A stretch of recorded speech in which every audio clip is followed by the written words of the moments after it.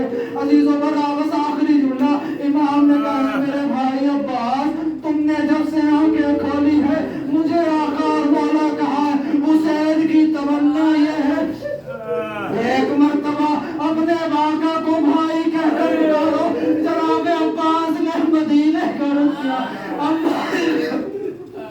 اماں مجھے معاف کرنا، ماں نے قسم دیا تھا کہ کبھی بھائی نہ کہنا، امام حکم دے رہا ہے۔ عباس نے بھائی کہا، ذو قفس عنصری سے پرواز، حسین نے علم کو لیا، خیمے کی طرف چلے، بچوں نے دیکھا علم تو آیا مگر علمدار نہ آیا، خیمے میں فریاد بکا بلند، ہائے علمدار، واہ حسینا واہ محمدا وسيعلم الذين ظلموا أي منقلب ينقلبون إنا لله وإنا إليه راجعون بذنب قضائه وتسليما لأمره إلهي بحق زهرا وأبيها وبعلها وبنيها والسر المستودع فيها معبود تجھے واسطہ محمد وآل محمد کا، تجھے واسطہ اہل بیت اطہار کا، منتقم خون حسین، منتقم خون زہرا کی قبول میں تعجیل فرما۔